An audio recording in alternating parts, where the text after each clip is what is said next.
Hello mga mare, kamusta? Nagbabalik na naman ang inyong tinderang nanay. For today's video mga mare, pag-usapan natin yung mga comment dun sa ating previous vlog. Marami kasi nagtatanong tungkol dun sa ating POS terminal. Akala nung iba, resibo ng customer pag may bumibili sa akin. Bali mga mare, hindi talaga siya resibo ng mga customer kapag may bumibili sa akin. Siya po ay resibo ng mga nagwi-withdraw. Yung iba nagtatanong kung paano raw magkaroon nito. Sige, i-share natin yan sa mga kapwa nating small sari-sari store owner. Pero bago yun mga mare, please subscribe my YouTube channel. Click the notification bell para laging updated sa ating mga bagong upload na video. Tina rin po itong ating FB account. Paki-follow, like, and share. So, ayun na nga mga mare, balik tayo sa pinag-uusapan nating another tips. Tapusin mo tong video mga mare, sigurado makakatulong to sa maliit nating tindahan, lalo na sa mga nag-uumpisa pa lang. So, ayun na nga mga mare, magandang mag-start ng ganitong negosyo, lalo na kung looban kayo, malayo kayo sa bayan. Tindahan naman kasi natin mga mare, looban siya ng subdivision at may kalayo rin sa mga ATM machines, kaya na-approve tayo as cash agad partner. At saka isa pa, wala rin namang cash agad partner dito sa loob ng subdivision namin, kaya madali tayong na-approbahan. Magandahan kasi dito mga mare, pag meron na sa isang lugar na yun, kaya na pwedeng ma-approve as cash agad partner kasi meron nang nauna. Kasi yung policy ni BDO. At saka isa pa sa mga dahilan ko, kaya ako nag-apply nito, hindi na tayo bago sa POS terminal kasi matagal din kasi akong gumamit nito nung nagtatrabaho ko as cashier sa isang supermarket. So, in-explain sa akin kung paano paggamit nito. Madali na lang kasi syempre nakagamit na nga tayo nito dati. Advice ko lang mga mare na be careful lang dahil parang teller din tayo ni bangko dito. Kamali ka lang ng konti, malaking kalugian talaga. So, ayun na nga mga mare. Yung mga ATM machine, syempre, minsan palaging offline, tapos sobrang haba ng pila. So, pwede nila tayong maging option nito kasi convenient yung sa atin, hindi na sila pipila, hindi rin sila lalayo. Syempre, yung ibang customer natin, tinatamad na, ayaw nila ng ganong katagal magantay. Ngayon naman mga mare, ang pag-uusapan natin kung paano siya i-apply. Pwedeng online to mga mare, pwede ring walk-in. Pero sa akin kasi mga mare, nag-walk-in ako dun sa bank. Ang unang requirements nila mga mare, kailangan meron kang savings, mag-open ka ng savings account. Kung meron na kayong savings account, much better. Tapos, hihingaan nila kayo na billing address na nakapangalan sa inyo.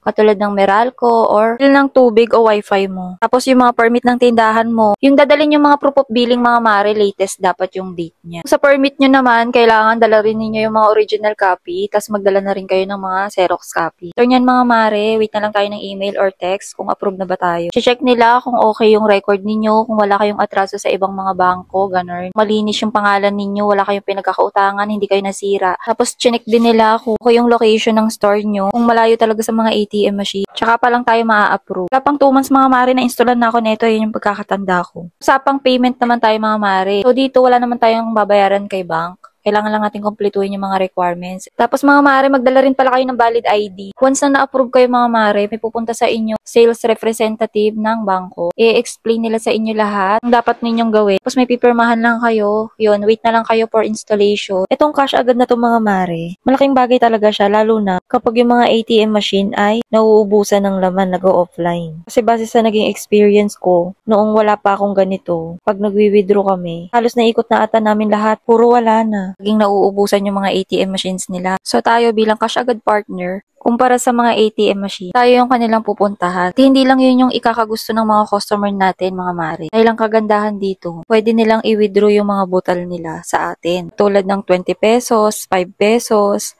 35 pesos. As in, pwede nilang simutin kung ano yung laman ng kanilang mga ATM. Na kinatutuwa naman talaga ng ating mga customer. Unlike kapag sa ATM machine sila nag-withdraw, hindi nila pwede masimot yung laman ng mga ATM nila. Naiiwan talaga yung mga butal. One time nga mga mare, meron ako isang customer.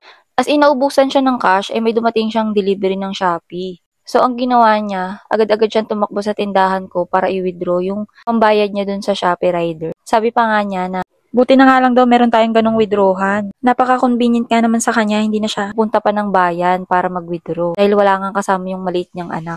Ang kagandahan pa dito mga mare, kapag mag-withdraw sila sa atin, papabili na rin sila. So, dagdag kita yun sa ating mini sari-sari store. O, diba? Bukod sa commission natin, dagdag kita tayo. Kahit maliit lang yung commission natin, kapag naipon naman, malaki na rin. So, ikaw, mare, ano pang hinihintay mo? Kung wala pang cash agad partner dyan sa inyong lugar, mag-apply ka na agad. So, hanggang dito na lang mga mare. Sana nakatulong. Thank you for watching. See you on my next video. Bye-bye!